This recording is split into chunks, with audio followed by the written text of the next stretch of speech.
they've allowed judges to be vetted by independent panels and allowed Frontex to operate. They've made enormous strides. I think we really need to ensure that that is reciprocated by a hand of friendship. I know there was a very strong rejection of that by the President of France, and I'm just interested in your view on that and how this thing is going to progress. Deputy Mary Lou MacDonald.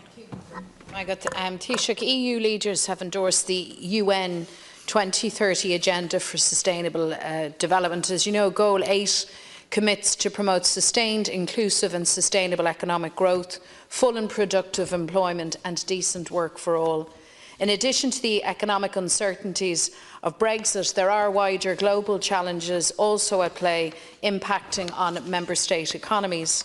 The German economy, for instance, has contracted for the third quarter this year, and their central bank has warned that early indicators currently provide few signs of a sustainable recovery in exports and destabilisation of industry. Here at home, we've discussed the job losses, significant job losses at Cork and Shannon. Political leaders' previous responses to economic contraction and recession has been to pause, to undermine, to roll back fundamental rights and entitlements of workers. In fact, we saw this most recently, Taoiseach, with your decision to withhold a much-needed minimum wage increase in the recent budget. The European Trade Union Confederation have called for a new social contract between governments, business and workers, and are engaging political leaders across the EU institutions. The ETUC's Time for 8 recognises the challenges facing European and global economies by advocating for inclusive and sustainable economic growth, as well as employment and that decent work commitment for all. The right to collective bargaining, a right that still eludes workers here in Ireland, is also woven into this campaign, as well as the economic and social need for the introduction of a living wage. So can I ask you, Taoiseach, what, if any, engagement have you had with either the ETUC itself or indeed with your counterparts on this campaign and the aims and objectives of this Time for 8 campaign? Thank you, Deputy. Taoiseach. Thanks very much, Deputies. We haven't done a new impact assessment on the withdrawal agreement as agreed last week, but there have been quite a number of impact assessments that have been done looking at different hypothetical scenarios. So I think it may be possible to look at the data in those and use that data to apply to this particular revised withdrawal agreement, and we will do that. What I think is fair to say is that if the withdrawal agreement is ratified, there will be no significant impact on our economy, at least until the end of the transition phase or implementation period, because it is a standstill period during which the United Kingdom as a whole effectively remains in the customs union single market during the transition period and implementation phase. That will run until the end of 2020. But I think most people would be of the view that concluding a free trade agreement with the UK and getting it ratified by nearly 30 parliaments, including some regional parliaments, it would be quite a challenge, and we may see the transition phase or implementation phase extended, as it can be under the terms of the withdrawal agreement, to the end of 2022. So very unlikely to have any impact of significance on our economy before then. After then, what matters is what is the nature of the future relationship, the future trading relationship and future economic relationship between the EU and the UK, and that is to be determined. And if we get through this phase of Brexit, which is withdrawal, the next phase is negotiating the economic partnership, the security partnership and the free trade deal with the UK. And in the joint political declaration, the United Kingdom says that it wants to have tariff-free, quota-free access to the European Union. We want to have tariff-free quota access for our farmers and business people and agri-food sector to the UK, but European Union says back that if that's going to be the case, well, then we must have agreed minimum standards, level playing field when it comes to environmental protection, health and safety, workers' rights, all of those things. So this is still to be determined, and Brexit will go on for a very long time. When we get through this withdrawal phase, the next phase is the future relationship, which is going to be just as important to Ireland in many ways. We'll have resolved the issues in relation to avoiding a hard border, but we won't have resolved the issues in relation to East-West trade, and that's going to be the next phase of negotiations, assuming we get through this phase in the next couple of weeks or even couple of months. In terms of a decision on an extension, as you know, the United Kingdom has formally applied for an extension until the end of January, although the Prime Minister has indicated that he's keen to leave the European Union by the end of October. Essentially what is now happening is that President Tusk is ringing the various heads of government and asking for their views on it. If there is consensus, we can do this by written procedure without having to have another meeting of the European Council. If there is not consensus, well, then we'll have to convene a meeting of the European Council, possibly next Monday, maybe even on Friday, to discuss whether or not to grant an extension to the UK, for how long and under what conditions. But certainly the Irish government has always said that we want to avoid the risk of no deal, either happening by consequence or by accident, and that is the approach that we'll be taking to this. Deputies will recall that the extension that was granted to Prime Minister May was what they call a flexible extension. So even though the extension was granted until October, it was possible for the UK to leave at any time before that, provided that their Parliament was able to ratify a deal, but that wasn't done during that period. But I do hope that Parliament will now proceed with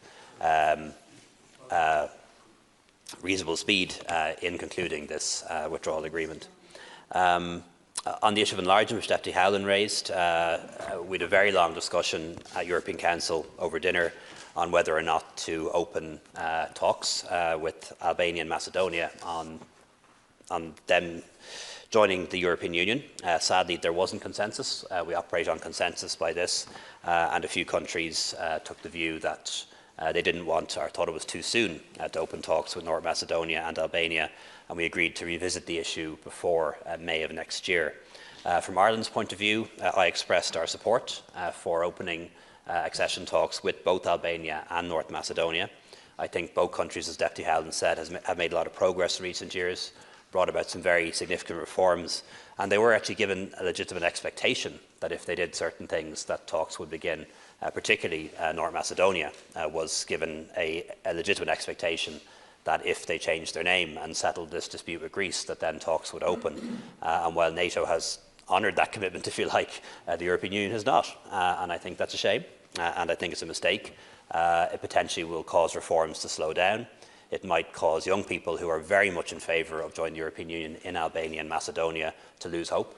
And it may cause some political forces in those countries to look elsewhere, perhaps to Turkey or to Iran, and I think that's a major concern. So I think the European Council was wrong not to open those negotiations, but it's not ruled out, and we will come back to it again before. All right, Taoiseach, we need to move May. on to question number 8. Thank you.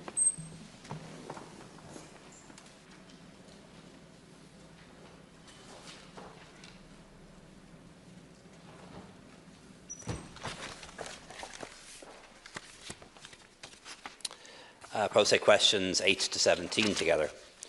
I spoke by phone with Prime Minister Johnson on Saturday, the 19th of October, after the day's events in Westminster, following which the UK requested an extension to the Article 20 process. I did not have any scheduled bilateral meeting with Prime Minister Johnson at the European Council on the 19th of October, but of course I did see him along with other EU heads of state at the Council. I welcome the draft withdrawal agreement reached between the EU and the British Government. It's a good agreement, allowing the UK to leave the European Union in an orderly fashion, with a transition period running to the end of 2020 and perhaps as long as 2022, which is very important for businesses and citizens across the EU and UK. It also creates a unique solution for Northern Ireland, recognising the unique history and geography of Northern Ireland. It ensures that there's no hard border between North and South, that the all-island economy can continue to develop, and it protects the single market and our place in it.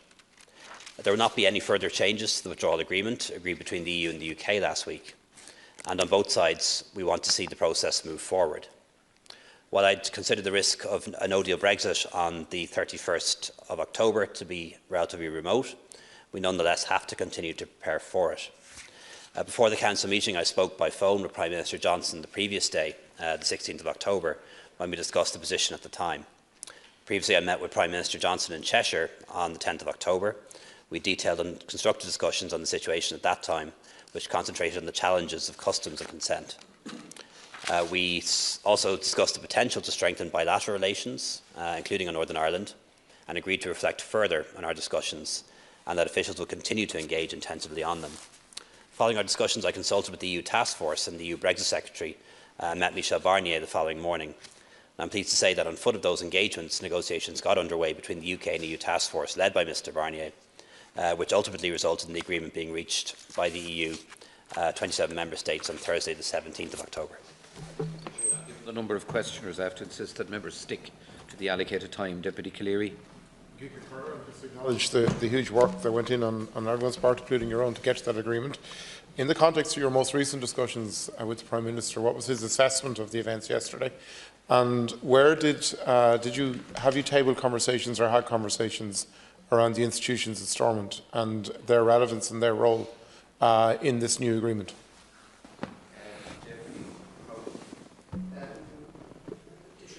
I too acknowledge the work done by our own officials as well as the Barnier Task Force, and I expressed that directly to Michel Barnier last week. I think it showed great solidarity with a small member state and the particular needs. In relation to where we go from here, I understand you've agreed with President Tusk today an extension to the 31st of January, and again what you've described as a flexible extension. What, if any, are the conditions attached to that, or is there no conditions attached? Is it simply when Britain either passes the legal framework for the agreement that's now on the table? Is it contingent on a referendum? Is it contingent on a general election in Britain? How, because it seems to be now, looking at what's happened in Britain, there is no timeline in relation to the conclusion of the discussions on the enactment of legislation in the British Parliament. We don't know when, if ever, that's going to come to an end. And if there is amendments to it, which is highly likely, we understand, one may be to require all of the UK to stay within the common customs territory of the European Union. Will that be acceptable? You say there's going to be no change to the agreement. If there was an agreement that actually would be beneficial to the European Union, like, for example, an amendment that said that they will stay within the common customs territory, would that be acceptable? And what is the basis that the matter is going to be progressed now? Deputy Paul Murphy. Ask the Taoiseach how he can describe the agreement as a good agreement. Does he not agree that this is a worse agreement than the agreement with Theresa May, which was bad enough? That this is an agreement which paves the way and points towards a bargain basement, race to the bottom Brexit after the end of the transition period. That is evidenced by the changes, for example, in the political declaration between the May agreement and this agreement, and the removal of the reference to align with EU regulations. And secondly, in relation to the North, does the Taoiseach not see that the arrangements are extremely dangerous in terms of the sectarian tensions that they're likely to increase? Number one, you have a real substantial hardening of the border east-west, which means border infrastructure in terms of customs infrastructure, etc., in the ports of Belfast and Larne, which can become the focal point of protest. Number two, Taoiseach says it ensures no hardening of the border north-south.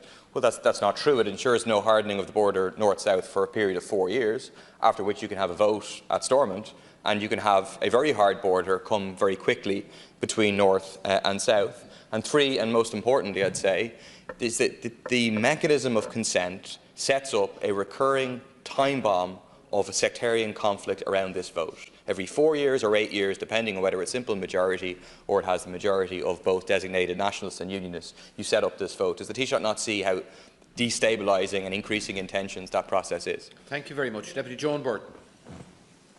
Thank you. Taoiseach, I wanted to ask you if you have had an opportunity to flesh out the references to the level playing field, in particular in the second part of the agreement. And I do think people have worked really hard, including yourself and particularly all the officials, to get to the point we've got to now. However, the level playing field is not the part of the agreement which is going to be incorporated into the treaty.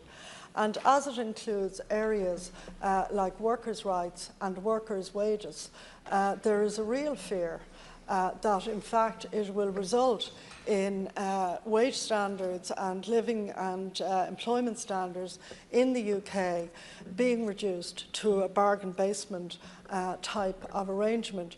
I think this is particularly concerning in respect of Northern Ireland and also in respect of Scotland. In fact, you could correct me, but I don't think there's any actual mention of the devolved parliaments and assemblies. Now, it is a pity that we don't actually have a Northern Ireland Assembly at the moment, or indeed a Northern Ireland Executive.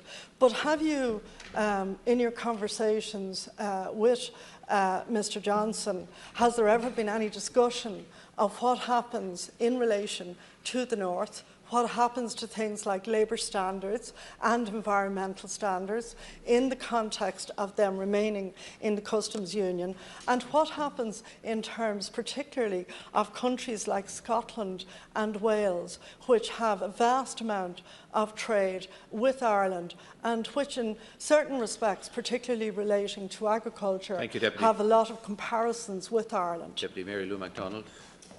Thank you, Count Corla. I think that by definition the Tory Brexit was always a ruse for social dumping. I don't think that should come as any surprise to anybody. I mean, anybody who's listened, as I did for 5 years, Count Corla, in the European Parliament, to various shades of Tories and UKIP personalities giving out about straight bananas and, you know, not ever dealing with the real structural, the deep structural problems within the European Parliament. So, surprise, surprise, they want social dumping. I think it's good that there is an agreement, and I commend on Taoiseach and all of our system and Michel Barnier for arriving at an agreement. So it's good we have an agreement, but it's not a good agreement. But then there was never a good agreement available, particularly in respect of Ireland. There is no ticking sectarian time bomb, Count Corla, around Brexit.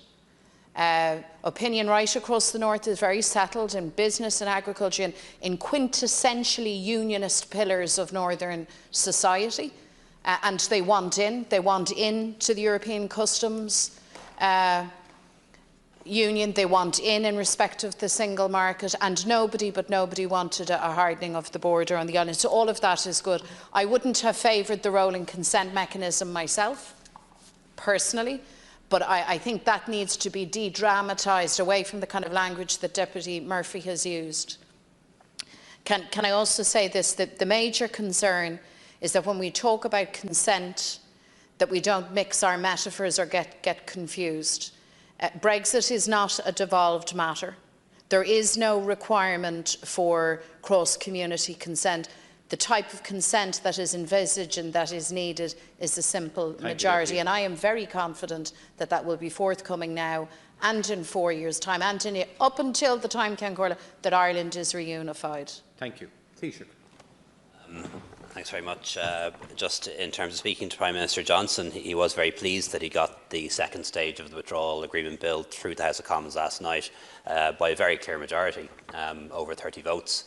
And that's the first time in quite some time that anyone has managed to get the House of Commons to vote for any clear plan when it comes to Brexit. So I think that was a huge achievement by Prime Minister Johnson to get that through the House of Commons last night. But he was very concerned that he hadn't won the vote on the programme motion. That didn't pass, and that means the objective of leaving the European Union by October 31st is now very much in jeopardy. And as you know, a decision was made yesterday to suspend the bill, and we'll have to await developments in London over the next couple of days. Just to clarify something I said earlier, there is no extension agreed. The European Union has not agreed an extension for the UK as of yet. President Tusk is currently in the process of consulting the 27 heads of state and government. We spoke this morning. He is recommending that we accept an extension until the 31st of January that could be terminated early if the House of Commons and House of Lords ratifies an agreement. But that's not yet agreed unanimously by the 27. So I agreed to that, but that's not yet agreed by the 27, and we may have to have an emergency European Council over the course of the next few days to discuss it if he can't get consensus. If there is consensus, it can be done by written procedure. If there's not consensus, I think it would be necessary that we meet. My bags are always packed for Brussels, and packed they are again. I was asked a hypothetical question, but a very relevant question from Deputy Howlin about what would happen if the withdrawal agreement bill was amended to allow the UK to enter a customs union with the EU. That's very much a hypothetical question. If it were to happen, I don't think it can just be done by act of British Parliament. The UK would have to try to negotiate a customs union with the European Union. And it wouldn't in itself change the withdrawal agreement that was concluded last week. But the EU position towards the United Kingdom for decades now has always been very reasonable, very friendly and very facilitative. So when the United Kingdom joined the European Union, the EU said yes. When the UK voted to stay in the European Union, the EU said yes.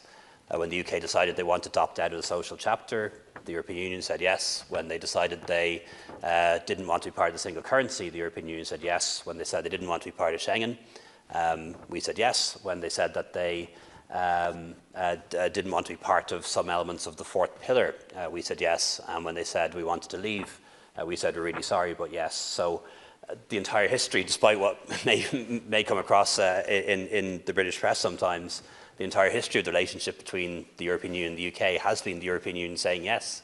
Can we help you? Can we facilitate you? Can we make exceptions for you? And that has been the approach. It's been a really friendly approach from the EU towards the UK. We've never tried to force them into anything or make them stay in the European Union, and history just says that. I suppose the reason why I described the agreement we made last week as a good agreement, it's because it met our objectives. No hard border between North and South, and I share Deputy McDonald's assessment with regard to the profound unlikelihood of the people of Northern Ireland ever voting for an assembly that wanted a hard border. North-South cooperation continuing under the Good Friday Agreement, the all-island economy continuing to develop. Let's not forget the common travel area, now underpinned and strengthened between Britain and Ireland, really important for lots of reasons. Citizens' rights protected, EU citizens of the UK, UK citizens of the EU, the financial settlement, which is important, and also the guarantee of funding around Peace 2 for Northern Ireland and the border communities. Obviously, Remain would have been better, or the UK deciding to stay in the single market would have been better, but that wasn't on offer. And sometimes the perfect and the very good is the enemy of the good, and this is good, it's not perfect. In terms of level playing field, that's absolutely a discussion for the next phase when we get to it in the future relationship. But I think it is important to say that there already is a lot of flexibility within the European Union on issues like labour standards, for example. In the UK, people get much more holiday leave than they get in most of the European Union. There are more bank holidays in the UK than there are, for example, in most of the European Union. And obviously pay levels in the UK are much higher than they would be in Bulgaria or Romania, for example. So actually what the UK has done in the last number of decades is to have higher standards and more rights than are required by the EU as the minimum. Will they depart from that? I hope not. I don't ultimately believe so, that the British people would vote to have their holidays cut and their pay reduced and so on. That may be the agenda of some people, but I don't honestly believe that that's what the British people want. Thank you, Taoiseach. Question 18 now.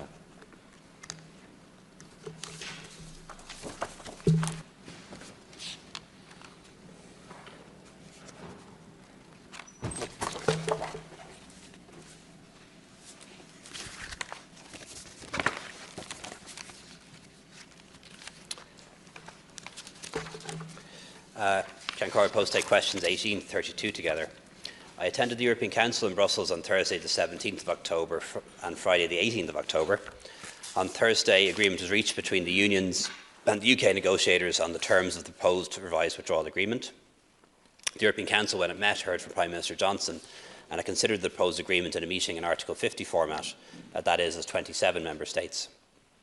It agreed to endorse the revised withdrawal agreement, which allows the UK to leave the EU in an orderly fashion.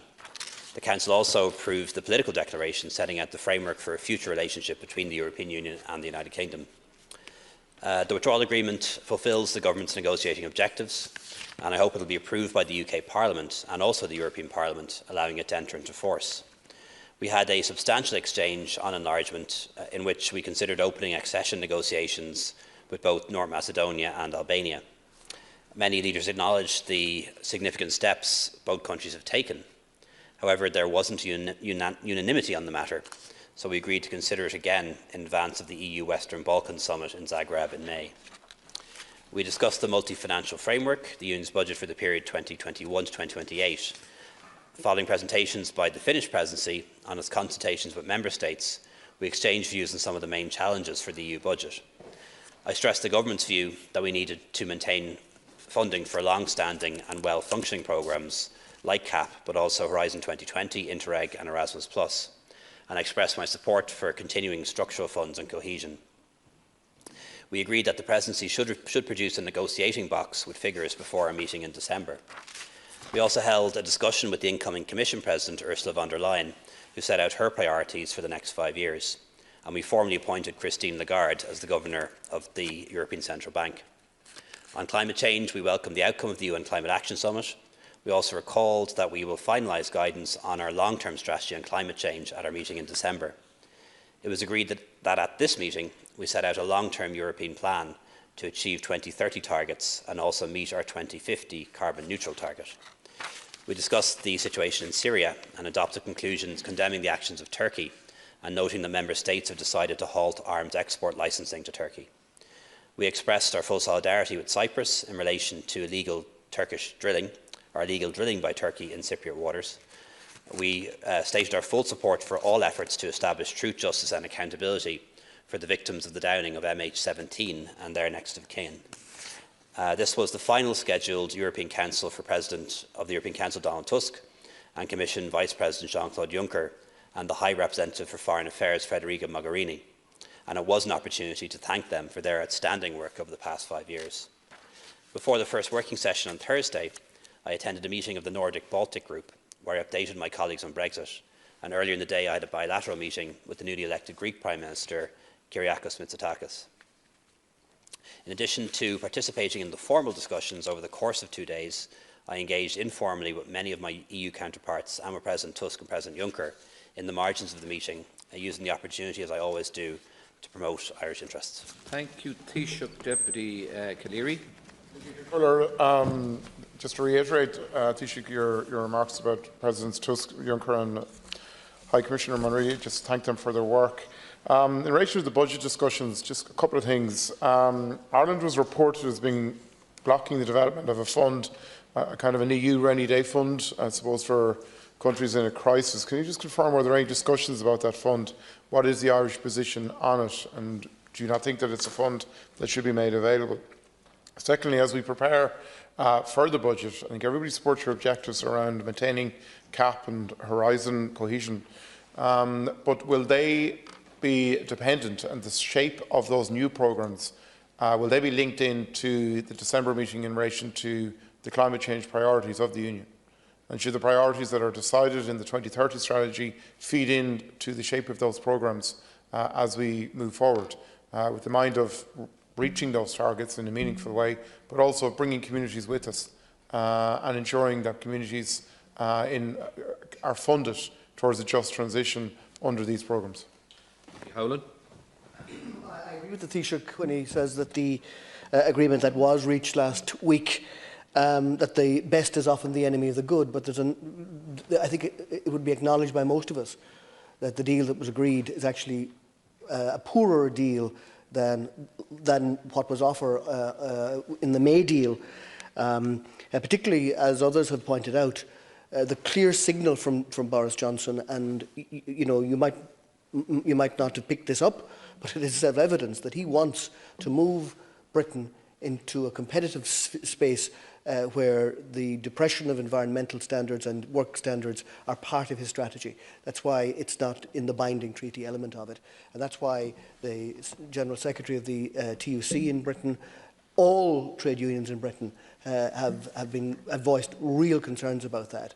But from the terms of our narrow Irish focus, in terms of ensuring the integrity of the Good Friday Agreement and a frictionless border, it is better than no deal.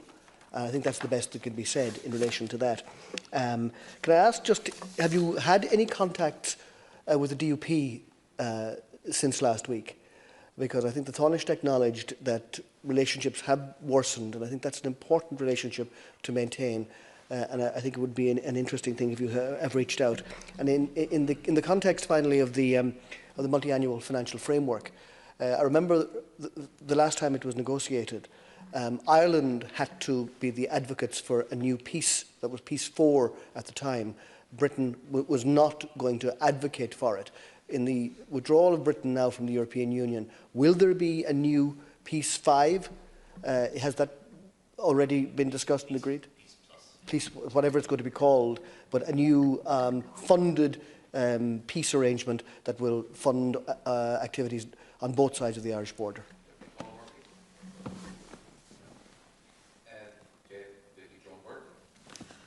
Thank you. I just want to ask the Taoiseach if there has been much work done on evaluating what in the years to come the loss of income from the British contributions into the European budget will be, and how it is proposed to make up the gap. Now, at the moment, our contributions, because of the growth in income in Ireland and the recovery from the crash of 2008, our contributions are steadily on the increase. But has there been a conversation, either directly with the President or at the Council meeting, of what the implications of the British leaving, whether that's in a couple of years or that's maybe in 4 or 5 years? We all hope that in fact there may be some kind of reversal of it. But if it does happen, what is going to be the impact on the budget? You cited countries like Romania and Bulgaria there as being poorer than Britain economically and in terms of areas like workers' rights. That, of course, is absolutely true. It's one of the reasons why we regret the UK making the decision to leave the European Union. But remember that for those countries, there are very, very large development packages as part of their joining the EU. And the loss of funds that may now happen will have to be made up by all members, including Ireland. I think it would be helpful if you could give us an evaluation of roughly what those figures are likely to be, so that we can have a realistic understanding of part of the economic effects of the UK withdrawal.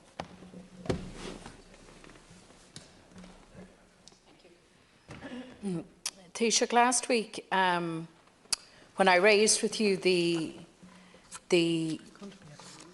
events in Catalonia, you expressed the view, or reiterated your view, that the imprisonment of Catalonian leaders was an internal matter for Spain.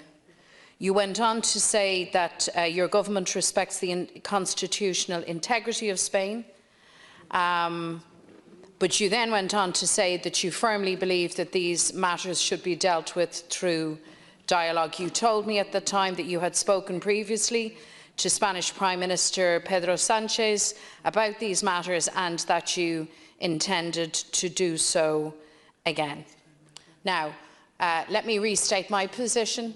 I believe it's a widely held position. I do not believe the suppression of democracy and the suppression of an internationally recognised right to self-determination by a very, very aggressive Spanish state is simply an internal matter. I think it's absolutely essential. If claims of the European Union to be institutions based on the rule of law that puts democracy and the democratic rights and entitlements of citizens front and centre, if that's to be in any way credible, well, then you cannot persist in a line saying that this is an internal matter and not comment on it. So can I ask you, Taoiseach, did you use the occasion of the Council to raise the lengthy sentences handed down to these leaders Did you speak to Pedro Sanchez on these matters? Have you ascertained what role EU leaders intend in advancing this dialogue between the Spanish state, between Madrid and the Catalans? Thank you. Thanks very much. Just in relation to Deputy Cleary's question on an EU rainy day fund, I'd have to check up on that. There hasn't been any discussion of that at European Council level as yet. It might be something that's being discussed at ECOFIN, so I'll have to double check with Minister Donoghue about that. There are lots of different instruments, though, that we'll all be aware of from our period in the bailout that exist already, like the ESM, for example, and the ESFS, I think it's called. So that there are.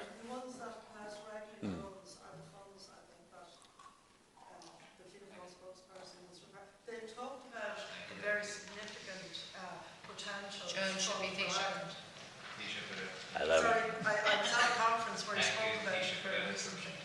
So I think Deputy Burton's probably correct. So in fact, I'm sure she's correct. So thank you. In relation to the common agricultural policy, my assessment is that it is possible to ensure that it's fully funded for the next period. The Commission is proposing a 5% cut. Our objective is to get that cut reversed. Not sure we can achieve that, but that is going to be our negotiating objective for the next couple of years as we negotiate the next 5-year budget, or the next 6-year budget for the EU. But I think our best chance of getting CAP fully funded is to reform it, because ultimately this is taxpayers' money, it is voters' money, and it is consumers' money. And I think what they would like to see is farmers, rural development, regions supported, but they also would like to see it connected in some way towards a more greener kind of agricultural policy, one that incentivises farmers in the food industry to reduce emissions, to do the right things in terms of biodiversity and so on. And I think they're up for it if they're properly remunerated. So I think the best way of protecting the budget is to not say, you know, give us the same amount of money for the same policy, but to actually say give us the same amount of money or maybe even more for a reformed policy that is greener and more climate friendly. In terms of the UK, off the top of my head, I think the loss of the budget is about 12 billion a year, which is significant. But that will be somewhat offset by the financial settlement, which is 30-something billion paid in over a long period of time. For Ireland, we're going to see a considerable increase in our contributions. It's linked to GNI. And because our economy has grown so much, our contributions are going to grow by a lot. By about 45%, in fact, between 2021 and 2027. So that is a big increase in our contributions between 2021 and 2027, going from a country that was a so-called net beneficiary a few years ago to probably the third biggest net contributor per capita by the end of that period. So I think we'll start to see that politics seep into Irish debate about how much we're sending to the EU every week. I hope none of us engage in that nonsense, because that never takes account of the benefits of being a member of the EU, which are enormous, having access to a market of 450 million people and so many other things. One thing we will have to consider in putting together the new MFF, the new 6-year budget for the EU, is the issue of the rebate. The rebate is something that the UK demanded and got back in the 80s. But she did, and she was successful in getting a rebate, but she got it for other countries too. So now that the UK is gone, the question is, should the rebate continue? And then there's the whole issue around own resources. 80% of customs duties go straight to the EU budget. There's suggestions around a plastic tax or perhaps some other EU-wide taxes that could fill the hole in the budget, which we need to consider but be careful about as well. Just in terms of the difference between the revised withdrawal agreement and the revised political declaration, it's worth pointing out that the revised withdrawal agreement is legally binding. It's an international agreement. The revised political declaration is a statement of intent. It's not legally binding. So that did change, that's right, but it's not part of the withdrawal agreement. And that can change again, depending on the composition of the UK government, and that was always the case. This being so, we need our government to publish an updated economic assessment of this new deal and a revised list of actions for helping businesses cope with the reality of what is on the way. The belated no-deal preparations of recent months come nowhere near the systematic long-term action we need to cope with the structural problems which will now impact businesses trading with Britain. the permanent rise in costs and loss of competitiveness which will come from increased regulatory compliance and sterling volatility.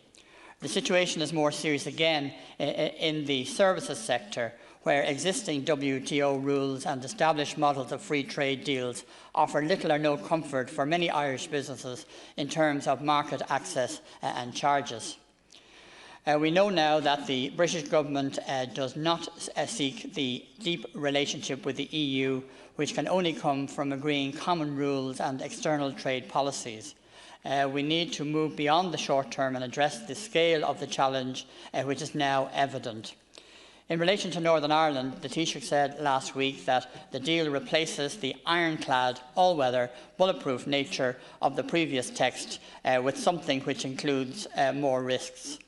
It appears likely that this was the most any Tory government would agree to, but we can just ignore the reality. But we can't just ignore the reality of these risks. It has been reported that the withdrawal agreement bill published on Monday night does not address in any detail how the provisions relating to Northern Ireland are to be implemented. In terms of the most contentious part, which is the consent mechanism, this carries with it a major problem, which is that if this is not dealt with now, we run the risk of losing a lot of leverage with the British government. Northern Irish businesses in the services sector are deeply concerned about what they face in the future. Their trade with the EU is worth hundreds of millions and is disproportionately focused on areas which are high value and significant employers. Rather than leave this to some later date to be sorted out, or indeed for the British government to be allowed to use it as a negotiating point in the trade negotiations, this needs to be sorted out now. As my party has been saying since 2016, we strongly support a special status for Northern Ireland, and we reject the idea that this threatens anyone's constitutional protections. It offers the best of both worlds and a potential to develop a new economic model to break the long-term cycle of underdevelopment and disadvantage in Northern Ireland. It is a good deal for Northern Ireland and it should be supported. In early 2015, my party first addressed the issue of a potential Brexit, and we have been consistent in our position since then. We have been clear in supporting a Euro-positive agenda and seeking ways of reducing rising tensions, particularly in relation to the debate around Northern Ireland. As the Taoiseach knows, at key stages we also directly contacted EU leaders to emphasise the core national unity in relation to Brexit. This included, on occasion, having to reassure them that the government's claim that it might have to have an election to have a mandate on Brexit was simply partisan posturing by the main government party. Indeed, it has been one of the most consistent features of the past 2 years that every time there has been a positive Brexit news, Fine Gael starts talking about holding a snap election. I'm sure the Taoiseach would like to acknowledge the role of non-government parties in ensuring a clear message on Brexit, something which is unique in Europe. I'm sure he would like to join in acknowledging the work done on the negotiating guidelines early in 2017. It is a wonderful example of European solidarity that at no stage has there been any question of Europe stepping away from the commitments made early in the process. I would like to acknowledge also the support for Ireland provided by governments from the new Renew Europe group. And I would also like to thank Michel Barnier for his remarkable openness to opposition politicians since his appointment in 2016.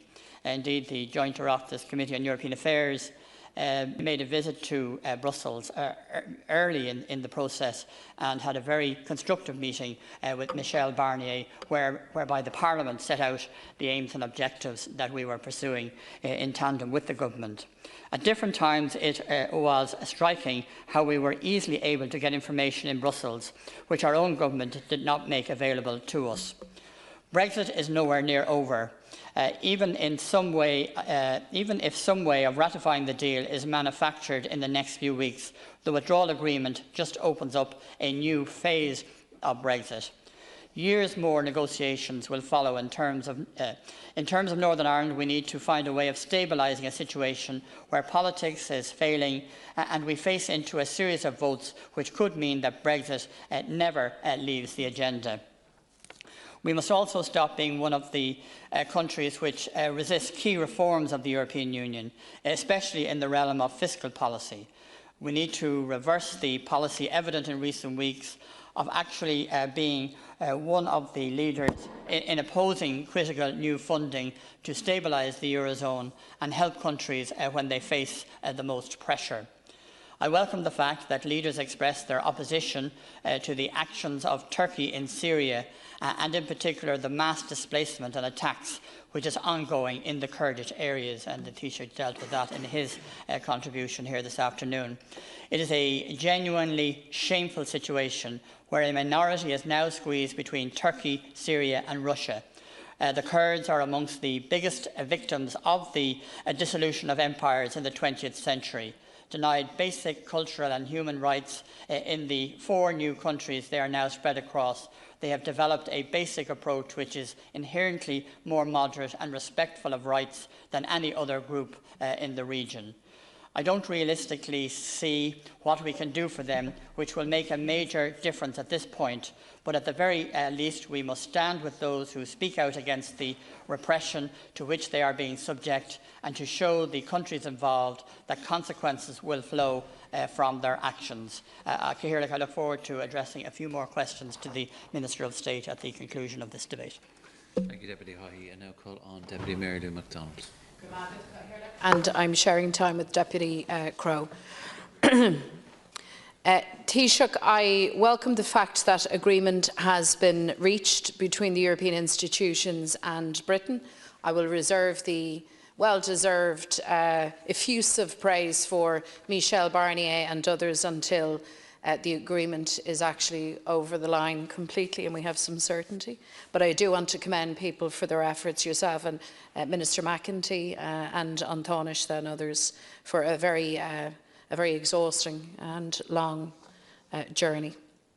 I am satisfied that the current agreement will ensure that there's no hard border on the island of Ireland. I am satisfied and satisfied that there will be no veto given in respect of the Irish Brexit protections. It is important to say, however, that there is no such thing as a good Brexit. No part of Ireland has consented to Brexit. It is being foisted on the north of Ireland against the express democratic wishes of the people. And when we hear some at the 11th hour reach for the consent argument, it simply doesn't float. Because those that have a concern about consent would have ensured at every stage that the rights and entitlements of everybody on the island were articulated and protected. There is no consent as the position of the people is to remain. What unionism now, or at least a section of political unionism now seeks, is a veto. We have to manage and mediate our political affairs in a way that is civil, that is democratic and peaceful, and in a way that yields protections for all of our people. That is our priority. We have to recognise that the unionist veto, or the orange card as it was called, has been played for generations, but the veto days are over. That ship has sailed. So let's be clear about one thing. The principle of consent as hardwired into the Good Friday Agreement is primarily concerned with the constitutional question, the issue of Irish unity. And that question, to be put by way of referendums, will be answered and consented to by simple majority. The cross-community consents and provisions for petitions of concern relate to devolved matters only. The intention of these protections is to protect minority rights. But Brexit is not a devolved matter. The Brexit protections will be codified in an international treaty. The Brexit protections are necessary to mitigate the worst of Brexit for the whole of Ireland and not just for the north. So here, look, those who claim that this agreement breaches the Good Friday Agreement by refusing the DUP a veto on Brexit protections are simply wrong. And I believe that they are in fact dangerously wrong. And I would invite them to study the Good Friday Agreement again and to reassess their position. As a party, Sinn Féin has worked to defend Irish interests from the worst impacts of Brexit. It was Sinn Féin, in fact, who first made the case for a designated special status for the North within the European Union. And in fact, the Oireachtas backed that position by way of motion in February 2017. Any deal can only reduce the worst effects of Brexit. It can only ever be a least worst option. Of course, the antics across the water in the last weeks and months have done very little to allay people's fears around Brexit. It echoes the chaos we have witnessed for years now. Westminster is undoubtedly, to my mind now, a house of dysfunction and farce, and it's very clear that Irish interests will never be taken seriously at Westminster. Those who care about our economy, our peace and our future should be under no illusion about that. And those who argue for any self-respecting Irish Democrat to insert themselves into that mayhem are stretching the boundaries of political sense and reality. I don't think that any of us here in this country should underestimate for a second the level of division within parties and between parties and right across British and especially English society on the issue of Brexit. It's actually very sad and alarming to see, but only they can fix that. We can't fix that for them, but we do need a decision from them. Critically, from our perspective, we need an agreement that delivers for Ireland. And whatever transpires, there will be significant challenges for us, ongoing challenges. It should now be obvious to everybody in this House that we will see an increased and sustained move to undermine the Good Friday Agreement. That's already underway. The D'Souza judgment, for example, demonstrates that. This cannot be tolerated. Our government must be proactive and staunch in defending our peace agreements. Ireland's interests in any future trading relationship will have to be protected and promoted. And we must strategise for East-West trade and relationships to ensure that we get the very best economic outcomes and political outcomes for our island and for our next-door neighbour. And ultimately, we need to start planning for Irish unity. Those that have their heads stuck in the sand, I invite to remove your heads from the sand without delay. I want to briefly, Cathaoirleach, also address, in my final words, the jailing of Catalan leaders for their alleged roles in the 1st of October 2017 Catalan independence referendum. The European Union cannot turn its face away from the brutal repression of the Catalonian people by the Spanish state, and it's not good enough to say that this is an internal matter.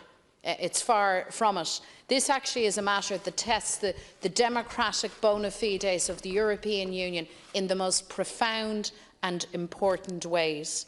So the Taoiseach and the Irish Government must be to the forefront in insisting that these jailings are ended, and insisting that the European Union brings all of its clout, all of its influence to ensure that dialogue and not prison is the solution. Thank you, Deputy MacDonald. Deputy Crowe. I attended the British Irish Parliamentary Assembly there the weekend, and again Brexit's long shadow cast impacted on that conference, in that many of the MPs had to leave early on the first day for a vote that didn't happen, but I suppose it's just an indication of how Brexit is impacting on relationships between these two islands. And Brexit and last night's vote in the House of Commons means that uncertainty continues. And I welcome the fact that the Taoiseach has informed Donald Tusk that he believes there should be an extension to the Brexit deadline. A no-deal Brexit would be devastating and must be avoided at all costs. Taoiseach, I want to welcome the conclusions of this European Council meeting that stated the EU condemns unilateral military action in north-east Syria, which causes unacceptable human suffering and undermines the fight against Daesh. It also called on Turkey to end its military action, to withdraw its forces and to respect international law. But we know that Turkey's aim is to occupy this Kurdish majority area and to attack the Kurdish-led Syrian democratic forces. So the Turkish government want to ethnically cleanse the region, and we've already seen the human rights violation that the Turkish army have committed against Kurds in south-east Turkey. But it's also clear that brutal tactics will be replicated in northern Syria with the help of their jihadist proxies. Videos seen right across social media prove that these proxies are and have been involved in summary executions, torture, sexual violence and war crimes. Taoiseach, the Irish Government can do more. Medical centres and hospitals have been attacked and destroyed by Turkey. Kurdish civil defence and medical organisations are in desperate need of medical supplies and life-saving equipment.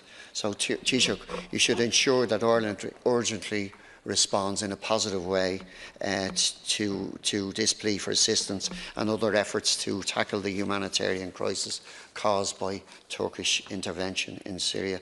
Lastly, Taoiseach, Catalonia, Taoiseach, I'm also disappointed that there's no mention of the imprisonment of 9 Catalan political and social society leaders in the conclusion of this meeting. I did attend the trial. I seen firsthand the lack of evidence that was being produced against the people who are convicted. The jailing of these political prisoners is an affront to their democratic values and should be a huge concern to Democrats and all who believe in freedom. But it is about that we have to talk, like we are supportive, the way forward is through dialogue. Well then, what is the Irish Government going to do in relation to maybe kick-starting that dialogue? And lastly, in relation to Cyprus, I want to again put on record that I welcome the Council's strong statement condemning Turkey's illegal drilling activities in Cyprus' exclusive economic zone, reaffirming its solidarity with Cyprus. And I also want to extend Sinn Féin's solidarity with Cyprus on this matter. Thank you. Thank you, Deputy Crowe. I now call Deputy Howe. Thank you. There are dark clouds on the horizon right now. I mentioned some of them this morning. The United States has placed €6.8 billion of tariffs on European trade, which will directly affect our exports. The United States is also engaged in a trade war with China, which affects the global supply of components for manufacturing, with knock-on effects also for manufacturing here in Ireland. Most countries, including ourselves, are not doing enough to combat climate change. Turkey has taken aggressive military action, as we've heard, in Syria, and Russia interference continues in several East European countries. These are very difficult and challenging issues. As we all know, Brexit has cast a shadow over Ireland for more than 3 years now, and this will continue if the UK does leave the EU, as the future relationship with trade, as you have rightly said, will continue on for years to come. But Europe faces a range of other serious geopolitical problems too. I was glad to see the Council condemn Turkey's aggression in Syria and urge them, that is Turkey, to end their military action. I also welcome the ending of arms licensing to Turkey by all Member States. But I deeply regret that the European Council failed, as I've indicated in Taoiseach's questions earlier, to give the positive sign required to Albania and North Macedonia about their future membership. I met, as I said, both Prime Ministers, Edi Rama of Albania and Zoran Zaev, in advance of the European Council. They are passionate about moving their countries towards EU membership. They know that this could take decades. In one interaction, one of the Prime Ministers said to an objecting Prime Minister that you'll be left politics by the time my country becomes an EU member. Just let us move on that journey. The hard work of reforms to embed democracy and the rule of law is a difficult journey for them, and they should be given every encouragement. They've made great strides to strengthen the independence of their courts. North Macedonia has even changed the name of its country itself. These are major issues for them.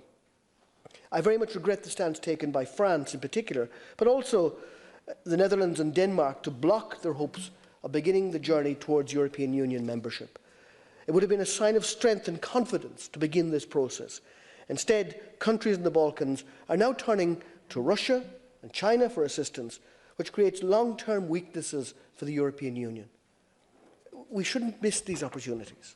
We can't take for granted that these populations will remain positively disposed to Europe forever.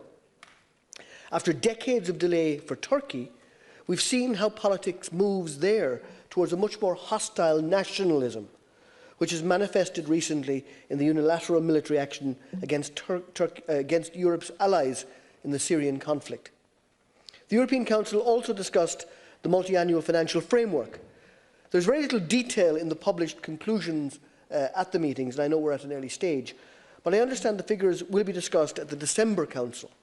I'm seriously concerned with rumours that the EU will effectively cut its budget following Brexit by limiting the EU budget to 1% of economic output. I think that would be a mistake.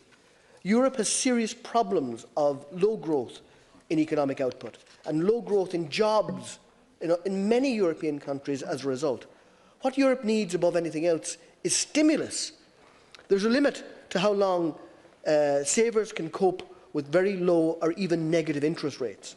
Europe needs major investment in its infrastructure, even in developed economies like Germany. We have only 10 years to make real progress on climate change, according to the expert opinion, and that requires really significant investment. Brexiteers argue that the UK would save money by leaving the EU because they are what they classified as a net contributor. This gives rise to the infamous myth that the NHS would gain €350 million a week after Brexit. In fact, the whole idea of a net contributor is, in my view, a myth. No member state to the European Union is a net contributor. On a short-term accounting basis, some countries gain more or less direct EU spending than they contribute to the EU budget. But every single member state gains far more from their membership due to economic growth and trading opportunities than they would if they were outside the bloc. This realisation has dawned now, belatedly, on some in the United Kingdom. The British government's own estimate are that the British economy may grow more slowly, meaning €2 billion per week less in economic growth than would have occurred had the UK remained in the European Union. The loss of potential economic growth far outsets the cost of any net contribution that they were making to the Union. The tax that they would raise from €2 billion of economic activity per week would easily surpass the so-called €350 million payment to the European budget. Unfortunately, Brexit thinking has not just affected the UK.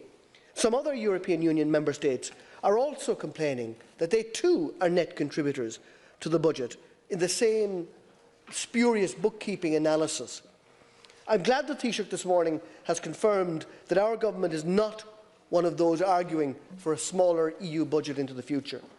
The size of the EU budget should depend on what we want to achieve and what is most economically efficient in achieving our objectives. If more spending at EU level would raise economic growth, would create more jobs, then we should be open to a larger budget. In particular, we do not have the time to hesitate when it comes, as I say, to investing on climate. My socialist colleague, Frans Timmermans, has been nominated as Vice President of the European Commission for a green industrial revolution. If we are serious about transforming our societies to reduce our dependence on fossil fuels, we have to make major investments now. Some of those investments are best made through the European institutions like the European Investment Bank, environmental changes to CAP, as the Taoiseach has already outlined, and some regional funding streams like LEADER. I would call on the government to discuss Frans Timmermans' plans for a green industrial revolution and to take seriously the call for additional funding to achieve real, meaningful action on climate change. I note that the European Council has appointed Christine Lagarde as President of the European Central Bank. I welcome Ms Lagarde's public commitment to take on an evidence-based approach to focus on gender, climate and inequality. Europe and the Eurozone needs an economic stimulus, and the ECB needs to play a role in facilitating and providing the mechanisms for that. Recent reports highlight the fact that quantitative easing done under Mario Draghi has reached near maximum capacity in terms of buying bonds issued by member states. Current rules forbid the ECB to hold more than a third of any member country's bonds.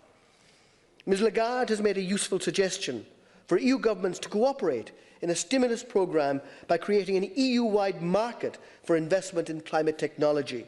And I'd call on the government to examine those proposals and advance them if possible.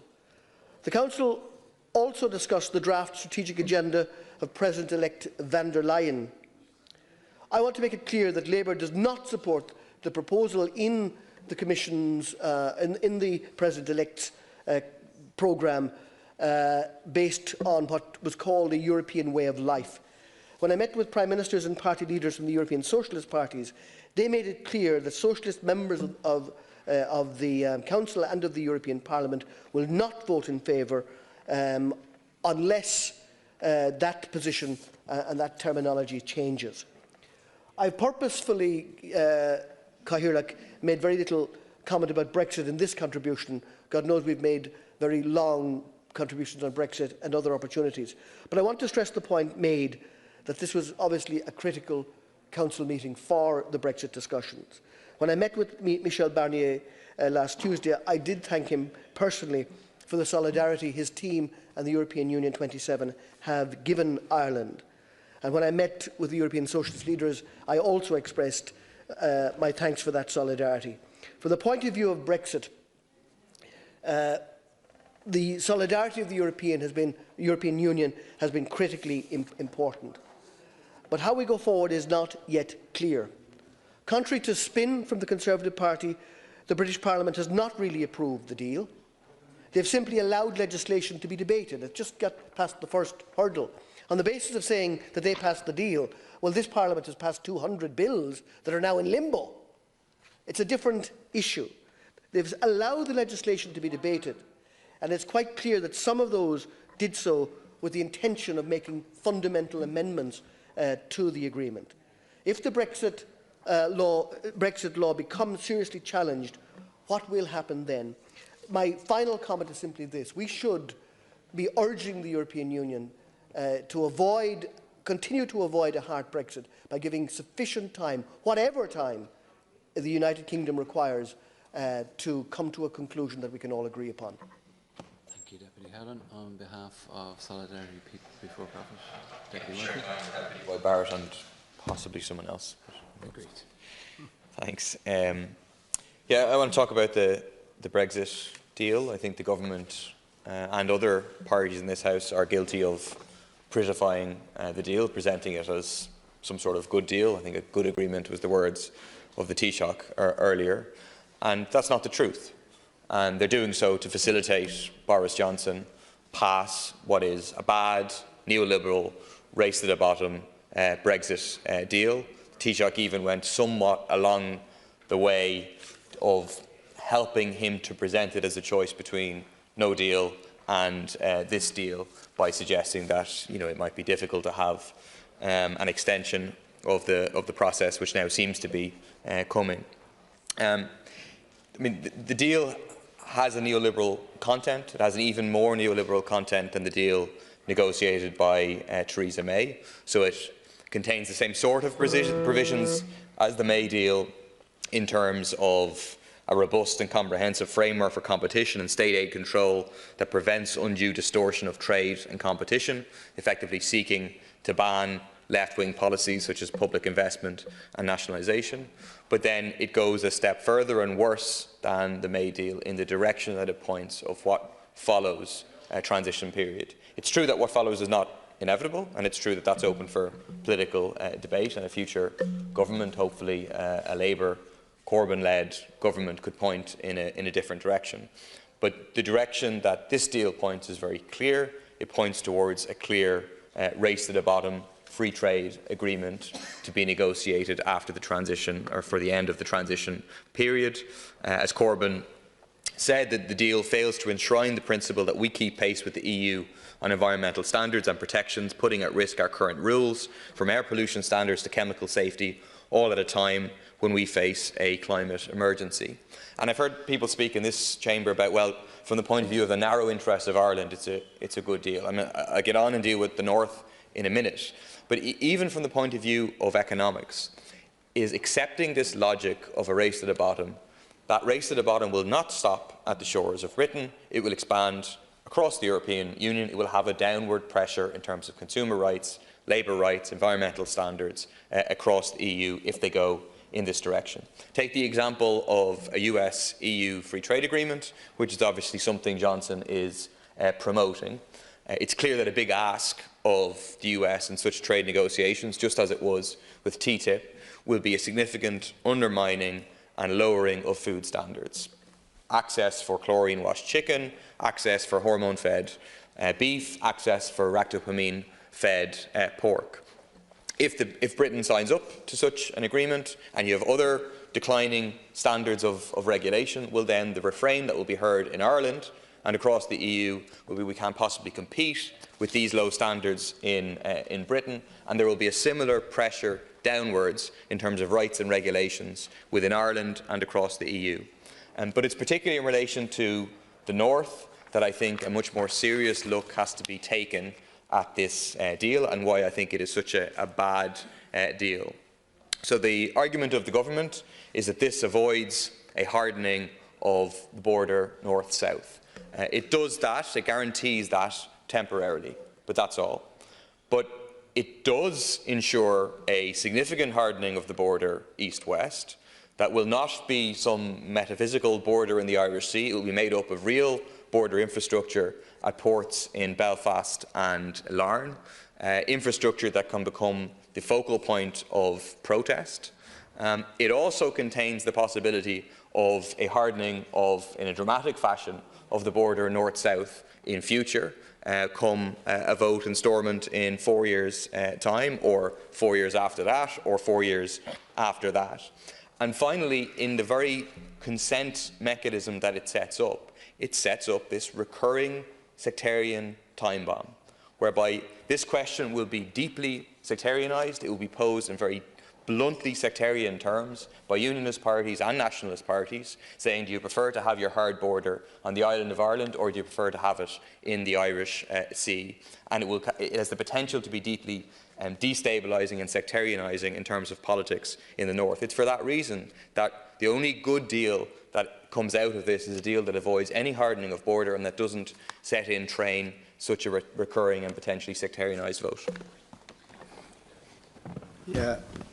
The one redeeming feature of the deal is that, for now, temporarily, it prevents the worst of all possible outcomes, namely a no deal and a hard border north-south, which, as I think we do all genuinely agree, that would be a disaster.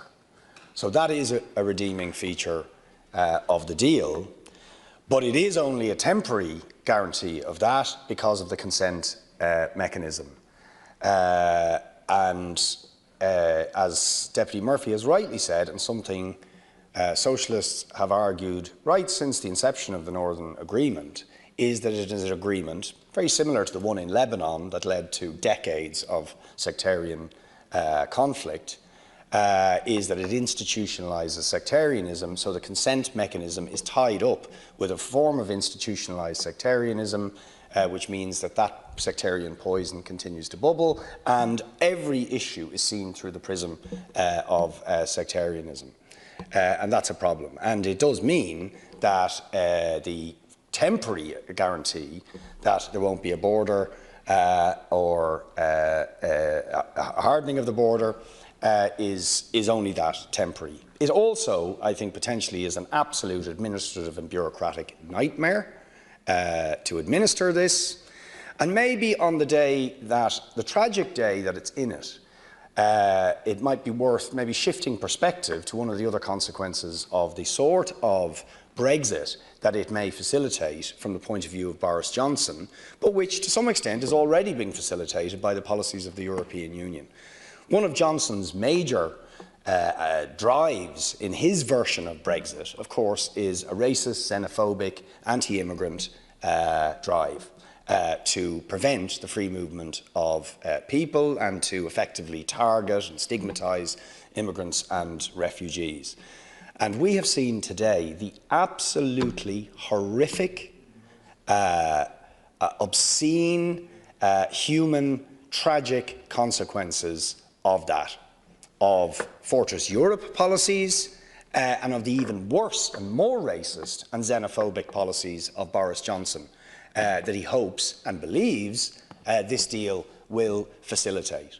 And it's really, you know, it's awful to think Ireland may have played a role in this. 29 people suffocating in a lorry that almost certainly travelled through this country. And you have to ask, why or what is it about European immigration policy, Fortress Europe policy, that is leading people to take those desperate measures? Because the policy is racist. That's why. And it then feeds into things like what's going on in Turkey at the moment, that Europe does deals and pays money to a regime like the Turkish regime to keep the immigrants out, and then that regime does what it's doing to the Kurds.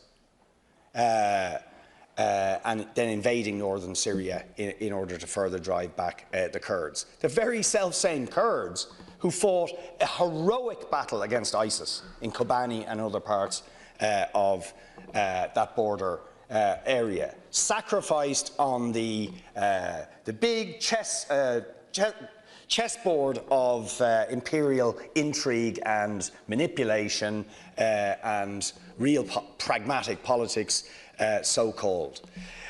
So that is what Boris Johnson sees this deal as facilitating, is that kind of race to the bottom in terms of racist immigration policy, attacking labour standards, attacking environmental standards, and so on, and the deal effectively facilitates that.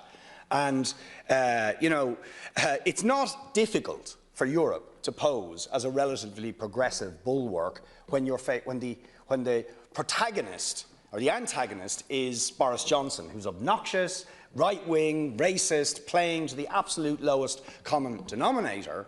But as Deputy Murphy has alluded to, when you look at many of the things Europe itself is doing in terms of immigration policy that can result in that kind of tragedy, or doing trade deals with Bolsonaro, where we know the guy is slaughtering the rainforests and destroying actually the forests that produce the oxygen for the world, that allows us to breathe. But trade, German manufacturing, wanting to sell cars in Germany, whatever it is, overcomes the environmental imperatives, the climate imperatives, and Europe does those rotten deals with Bolsonaro, or for that matter, more recently with Trump. So, of course, a no deal, a border is the worst case scenario, but let's not dress up what this deal is, what Johnson represents, or indeed Europe's own culpability for many of the horrors we see around Europe and the world. Thank you, Deputy. I now call upon Deputy Pringle. You're sharing your time? Yes, Deputy Connolly. Agreed. Thanks, Gaelic. Taoiseach, the post-European Council statements. I mean, I suppose there has been a lot of debate and discussion about Brexit in this House since it started, I suppose, and the most recent deal, we've said our bit on it, and there's not really much point in going back over it over the next while, except that, as we all know, it will have an impact, severe impact on us, whatever way they decide to do it, and we're going to have to work our way through that anyway at some stage in the future. I'd like to talk about a couple of other items that happened at the European Council in relation to that, on the climate change, the migrant crisis and the EU defence policy as well, if I can. So I understand that the European Council welcomed the outcome of the UN Climate Action Summit in 2019 on ambition, action and solidarity, and is determined that the EU will, quote, continue to lead the way in a socially fair and just green transition and the implementation of the Paris Agreement. However, there are some contradictions between its proposals and its actions, and that seems to be fairly common amongst politics. There's a lot to be said and done, a big difference. For example, the European Investment Bank has turned on its commitment to divest EU investments in fossil fuel companies, particularly gas companies, due to last-minute intense lobbying. According to the NGO Oil Change International, this delay tactic is a direct result of Germany and the European Commission pushing to add more fossil fuels, particularly gas, back into energy policy, and is a worrying trend, one that flows in opposition to the sense of urgency millions of climate strikers are calling for in response to climate change. What does that say about the EU's commitments to climate action if it caves into the interests of the oil and gas industry? Kind of sounds familiar. We must tackle the EU-wide notion that this gas is a transitional fuel and its central role in energy policy. We need to be more ambitious if we are to tackle climate change. There are also widespread divisions on how to go about tackling climate change. While Germany wants to have a central role in the transition, wants gas to have a central role in the transition, Poland and Hungary are among a handful of countries that oppose the setting of an EU-wide zero-carbon target by 2050. I would be interested to know what representations has Ireland made in relation to the EU's energy policy in the context of climate change, considering Ireland's own recent divestment from fossil fuel companies as part of my Fossil Fuel Divestment Act, and the fact that the EIB is owned by EU member states. We actually are an owner of it, so it would be interesting to see what role or input we had into the actual decision, if we bothered to have any. Unfortunately, I think we mightn't have had any say in it at all. The European Union as well, at its Council meeting, stated it remains engaged in its efforts towards effectively addressing the serious humanitarian and refugee crisis in light of the evolving needs, including by supporting those member states that are facing the most serious challenges in terms of migratory flows in the Eastern Mediterranean. However, the EU is failing to diplomatically resolve the humanitarian crisis, which has become so inhumane on the Greek islands. Altogether, 28,000 refugees have been held in island camps intended for a maximum of 10,000 and 12,000. And 12,000 reside in the Moria camp on Lesbos, designed for only 3,000 people. And while migrant arrivals in Europe have declined, so has cooperation and responsibility sharing within the EU. And the migrant crisis issue is actually directly related to the climate change issue as well, because a lot of these migrants are climate migrants, and they're moving from areas of severe climate impacts back to try and get an escape from those and get resource as well. And our inaction on climate is going to actually feed into that actual refugee crisis in the future too, and we have to accept that at this stage if we're going to have any serious attempt to tackle it. And Ireland has to step up to the mark and actually be leading that charge at a European level and saying to European leaders that this is what we have to do.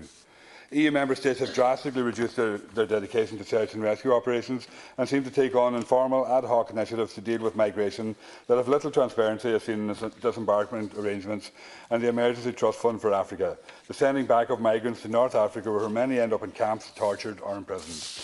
Meanwhile, EU foreign policy insists on reform in North Africa, yet remains fickle in its own international commitments and obligations, and even engages in counterproductive migrant practices. We need to normalise the idea of migration to Europe and promote inclusion through policies across member states and with third countries like Turkey and those in North Africa. Only then will we address the migration situation in a humane and sustainable way, but also address the tide of right-wing xenophobic narratives sweeping across EU states. And part of that is our climate change commitments as well. That's the only way that we can deal with it properly. I'd like to finally just talk about EU militarisation. I've only a couple of seconds left, so I'll leave that maybe to my colleague. But the militarisation agenda is another thing that could take up a whole length of time, and I'm very worried about what role this government is playing in that. I think you're going to go down the road of building, supporting a European army, and that is very worrying from our point of view. Thank you. Very much. My colleague has used the word normalisation, and I think if we're seriously interested in bringing peace to the world and ensuring that we don't have war, then the best way would be for a council meeting to put on the agenda the 17 sustainable goals. And they're written out there, Minister, clearly, from no poverty and so on, and I haven't the time to read them, but zero hunger, no poverty, quality education, affordable and clean energy, water and so on.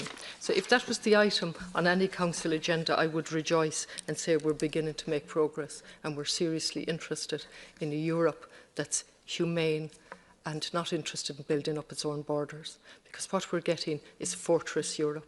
We know that, you know that, we're just using language to confuse and hide that. And on a day where actually 39 people have been found in a container, it's time to reflect, Minister, as to what our policy as part of Europe is. So we've 39, including one minor, 38 adults and a child. And in the context of the amount of deaths per year and I'm going to read them. 2014, 3,162 people drowned in the Mediterranean simply looking for a better life. 2015, 3,522. 2016, 3,780. 2017, 2,843 people drowned in the Mediterranean.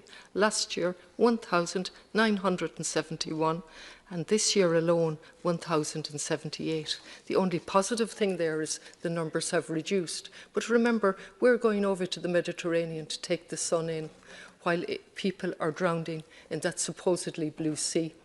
And the numbers possibly have reduced, or not possibly, definitely have reduced because of the policies that we have pursued with Turkey and paid them 5 or 6 billion to take in refugees, while at the same time in the council meeting that the Taoiseach attended, we're told the EU condemns Turkey's unilateral military action in north-east Syria and goes on for a full paragraph condemning Turkey. It goes on to say it also condemns Turkey's illegal drilling activities in Cyprus's exclusive economic zone. So we condemn them, but we do business with them.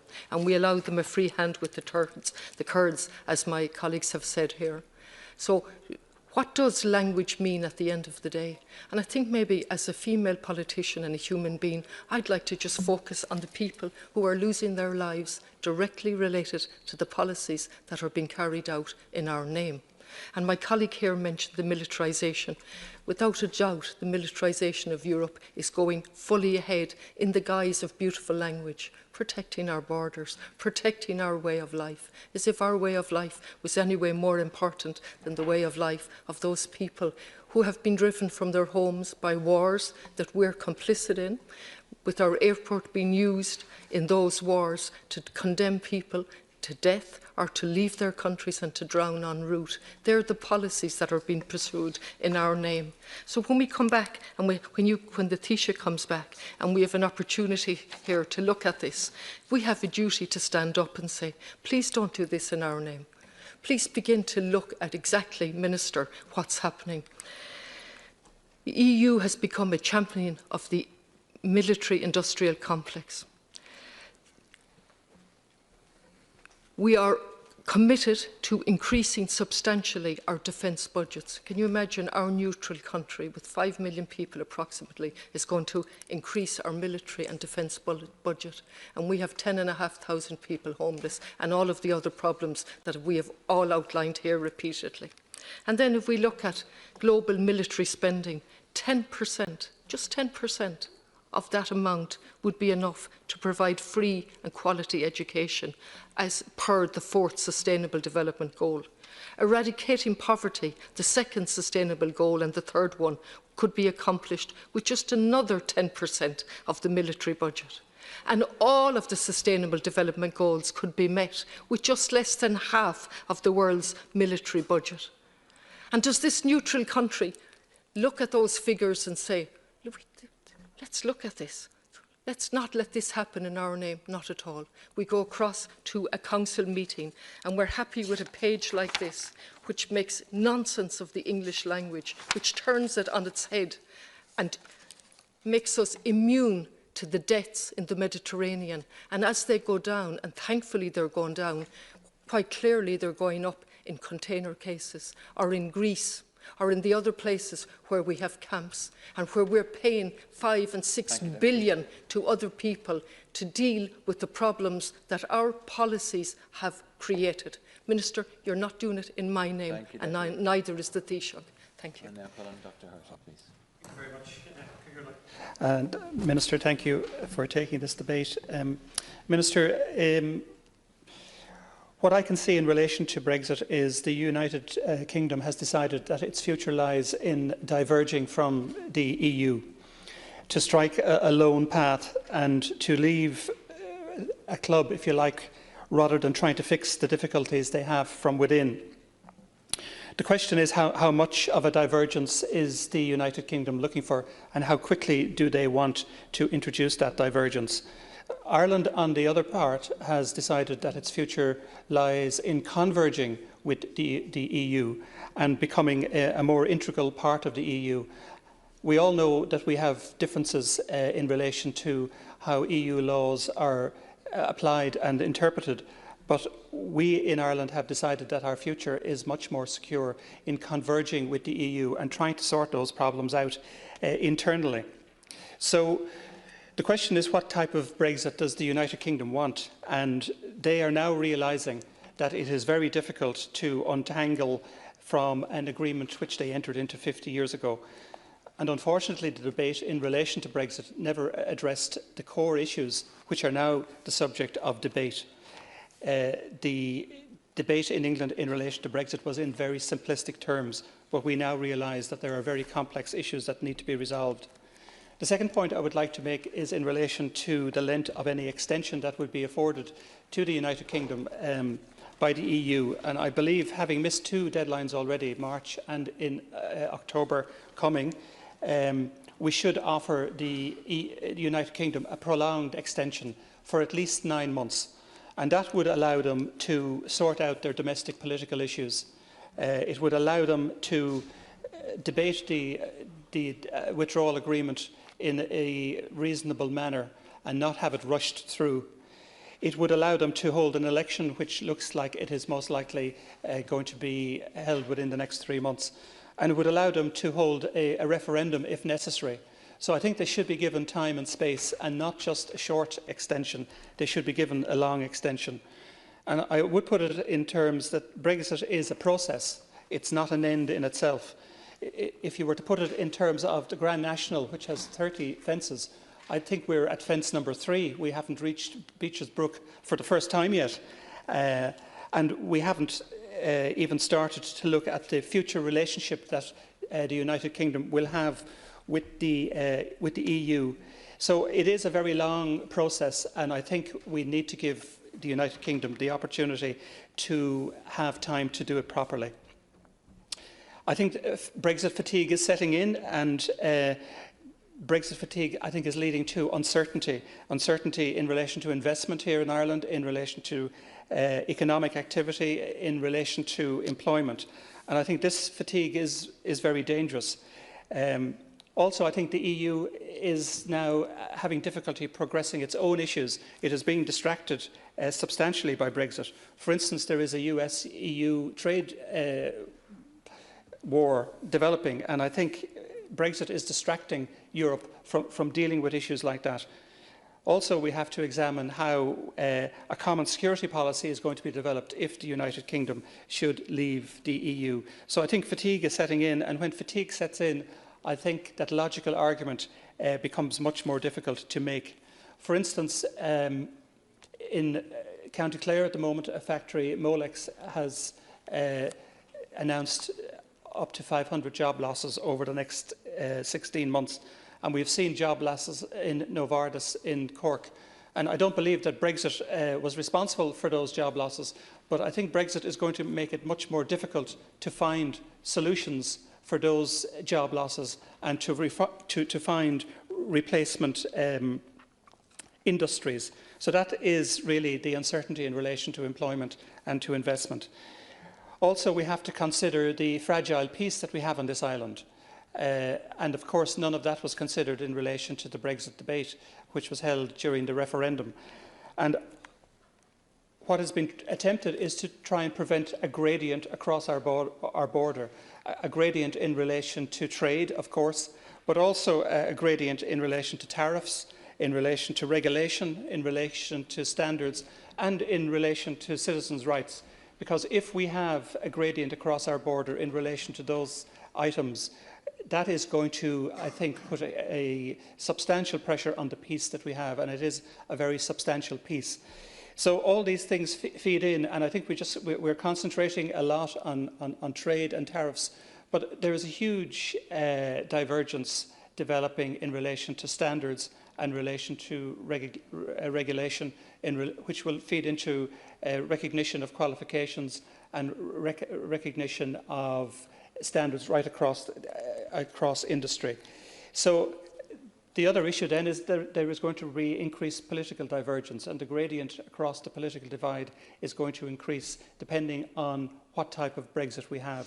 So I think it's extremely important that people in the United Kingdom who are now realising the difficulties that Brexit presents, realising problems that they had never explored before, that these have to be dealt with in a very logical and a very calm manner. And I think if we start giving a deadline which is too short, 3 months I think would be too short.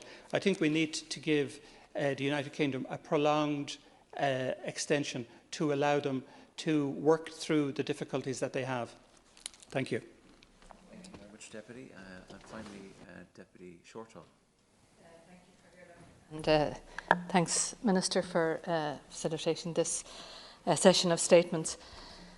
I want to start off by commending all of the ministers and civil servants who have been involved in what has been a Herculean task, not just in recent months, but over an extended period of time for the last 2 or 3 years, where the whole Brexit issue has dominated the European discourse, and indeed the discourse in this country as well. And I wouldn't for a moment underestimate the amount of time and energy and goodwill that has been expended in this whole area. I also do express a concern about the fact that so many of our domestic issues seem to have been sidelined, at least, if not neglected, as a result of the time and attention and energy that's going into the Brexit issue. And I don't believe for one moment that the Brexit issue should be regarded as any kind of cover for government failures in so many domestic areas. But having said that, I do very much recognise all of the work that has been done and the really strong commitment of everybody involved to try to get the best deal for this country. But I do have to express concern.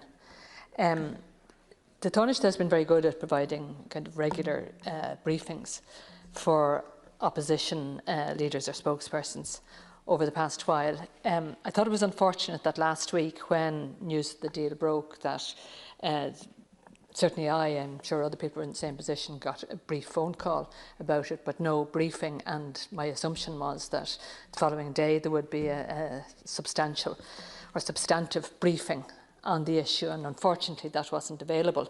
So we didn't have any opportunity to tease out some of the aspects of the draft deal, and that puts many of us at a disadvantage.